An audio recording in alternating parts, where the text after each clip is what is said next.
Hi, I'm Angela Godwin with Water World Magazine. Joining me today is my guest, Ralph Exton. He is with Suez Water Technologies. Ralph, thank you so much for joining us today. Of course. Glad to be here. So I want to talk a little bit about digital technologies because, you know, Okay. a lot of people out there, a lot of industry experts believe that digitization is going to really have a lot of impact in the water industry. I'm guessing you agree with that? I certainly agree with Can you that. tell me why?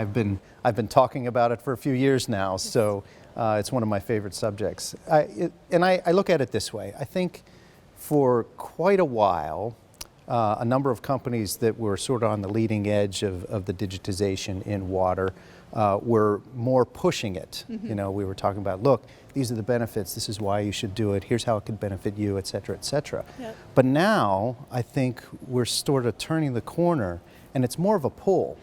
Both from an industrial and a municipal standpoint. Now we're starting to feel them come to us and come to other technology providers and people that have digital solutions. They're saying, hey, we need that. And so it's great to see this happening. Yep. I don't think we're fully there yet, Right. but we're starting to feel the transition take place, and so it's very exciting. Excellent. So one of the areas where it's sort of assumed that digitization is really going to have an impact is on plant operations, utility operations. What do you say about that? So I think that's where most of this started, mostly around plant operations, whether that be in the industrial space or in the municipal space, and it was usually focused around how does a particular application perform? And so the advent of asset performance management really grew out of that. You know, how do you take a particular unit operation of water purification and really optimize it by measuring various pieces and parts of it, looking at trend lines, trying to predict what's going to happen and things like that. So the advent of asset performance management really came out of that. But that's been around for a while, and there's companies that do it very, very well.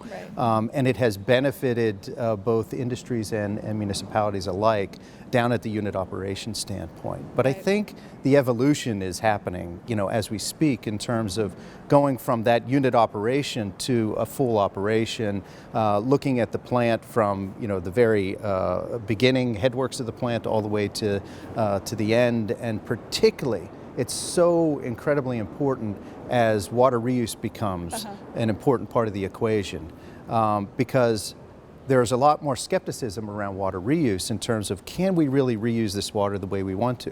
Whether that be for a potable or an indirect potable standpoint or in an industrial application, Right. there's always skepticism around, well, is the water really clean enough to use it again? Right. But with using digital technologies, sensors, controllers, being able to measure down to the very, very lowest levels, but then tying it all together with asset performance management, as well as things like artificial intelligence, Right. advanced algorithms, you get that comfort level that you otherwise would not have had, particularly in like a water reuse type of scenario. Right.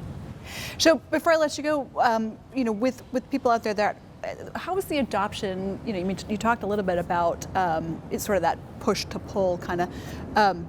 Still have a long way to go, you think, though? Or like, what is the status? I'd love to say we don't have very long to go and we're here. I think we do have a ways to go, but for two reasons. One, part of that has to do with the adoption curve. Not everybody's adopting it everywhere, but it's picking up. The other part is the technology is evolving so quickly in this space, whether it be software, whether it be edge type hardware, whether it be sensors, devices, controllers. There's so much going on that technology is shifting so fast and things are getting so much better that, you know, you have this adoption curve scenario, whereas some people are like, this is great, I want it now because I see the benefit.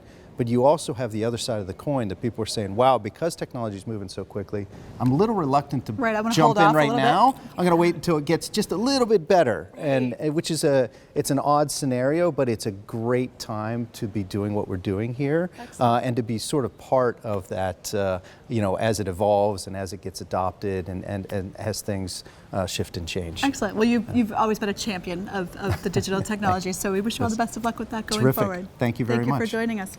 And for Water World Magazine, I'm Angela Godwin.